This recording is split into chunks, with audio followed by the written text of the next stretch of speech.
വിനോദസഞ്ചാര കേന്ദ്രമായ മൂന്നാറിൽ അനധികൃതമായി പ്രവർത്തിക്കുന്ന സ്ഥാപനങ്ങൾക്കെതിരെ നടപടി സ്വീകരിക്കുവാൻ പഞ്ചായത്ത് ആദ്യഘട്ടമായി ലൈസൻസ് ഇല്ലാതെ പ്രവർത്തിക്കുന്ന സ്ഥാപനങ്ങൾ കണ്ടെത്തി ഓരോന്നും പ്രവർത്തിക്കുന്നതിനാവശ്യമായ ലൈസൻസുകൾ എടുക്കുവാൻ സമയപരിധി നൽകും. സമയപരിധി കഴിഞ്ഞിട്ടും ലൈസൻസ് ഇല്ലാതെ പ്രവർത്തിക്കുന്നതായി കണ്ടെത്തുന്ന സ്ഥാപനങ്ങൾക്കെതിരെ കർശന നടപടി സ്വീകരിക്കുവാനാണ് തീരുമാനം.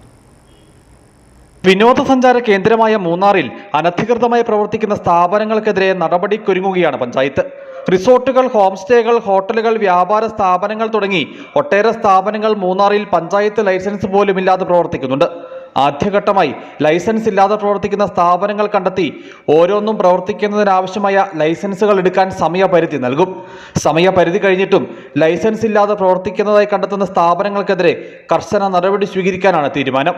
മൂന്നാർ ഗ്രാമപഞ്ചായത്തിലെ നിരവധി കടകൾക്ക് ലൈസൻസ് ഇല്ലാതെ പ്രവർത്തിക്കുന്നതായിട്ട് ശ്രദ്ധയിൽപ്പെട്ടിട്ടുണ്ട്.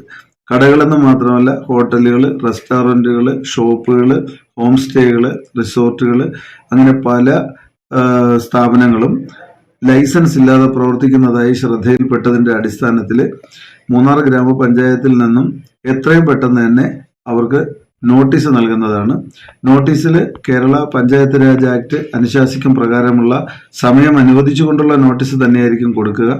സമയപരിധിക്കുള്ളിൽ ലൈസൻസ് എടുക്കാത്ത എല്ലാ സ്ഥാപനങ്ങളെയും അടച്ചുപൂട്ടുന്നതിനുള്ള തുടർ നടപടികൾ അടിയന്തരമായി പഞ്ചായത്തിന്റെ ഭാഗത്തു നിന്നും സ്വീകരിക്കുന്നതായിരിക്കും. വിനോദസഞ്ചാരികൾ ഉൾപ്പെടെയുള്ളവരുമായി ബന്ധപ്പെട്ട് പ്രശ്നങ്ങൾ ഉണ്ടാകുമ്പോഴാണ് പല സ്ഥാപനത്തിനും സർക്കാർ അനുശാസിക്കുന്ന ലൈസൻസുകളോ കെട്ടിട നമ്പരോ ഇല്ലാതെയാണ് പ്രവർത്തിക്കുന്നതെന്ന് കണ്ടെത്തുന്നത്.